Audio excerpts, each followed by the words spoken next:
This is part 2 of the video, and I'm going to be talking about another important person that was a part of the strike. Anna Louise Strong was also another person opposed to the strike, just like Dave Beck was. I also found an interview of her that was after the strike as well. She says, "We are undertaking the most tremendous move ever made by labor in this country, a move which will lead no one knows where." She didn't know what the point of the strike was, or where anybody was going to end up after it. She was obviously opposed just like Dave Beck was.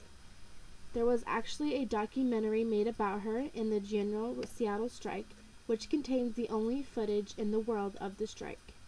And I'm about to show you it, so here it is. With the armistice, the war in Europe was over, but at home there was still no peace. In the winter of 1919, unemployment and a cut in wages caused the Seattle shipyard workers to strike. They called on all workers to do the same, to create a general strike, a massive stop work movement that would shut the city down. It was an unprecedented move, forbidden by every union charter and condemned by the American Federation of Labor.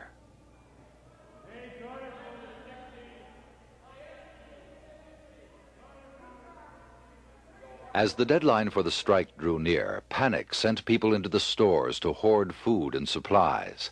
The fear that Seattle would erupt with riots induced some citizens to be deputized. The National Guard was mobilized, ready to quell the impending revolution. And across the country, editorials warned, "The Bolshevik beast has come out into the open, and it is only a step from Seattle to Petrograd." From her office in the Seattle Union Record, the city's only labor-owned paper, Anna Louise Strong issued her own call to arms. "We are undertaking the most tremendous move ever made by labor in this country, a move that will lead no one knows where. We do not need hysteria. We do not need fear. We need the iron march of labor, for labor will feed the people, care for the babies and the sick, and preserve order.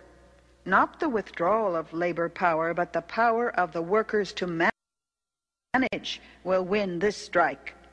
Her editorial, it seems to me, sums up the spirit of the strike. They didn't know what they were doing, is the way I would interpret this, or where they were going. But it sounds ominous. It's got a kind of romantic touch to it, and it captivates people even now. And their eyes get big when they think about that editorial. It was the first general strike in U.S. history. The wealthy, fearing revolution, fled to hotels in Portland. The middle class, fearing violence, stayed locked in their homes. Seattle functioned as a worker-run city, inspiring Strong to write, "If by revolution is meant violent, forcible taking of property, killing of men, surely none of our workers dreamed of such action. But if you mean that a great change is coming over the face of the earth, which will transform our methods of carrying out industry, then we do believe in such a great change, and our general strike was one step towards it."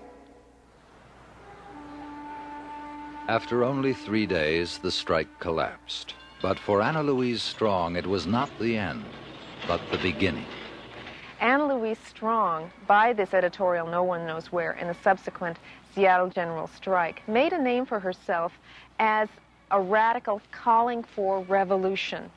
It struck fear in the hearts of a number of people, but it also aroused a great deal of hope among radical groups, both in this country and around the world.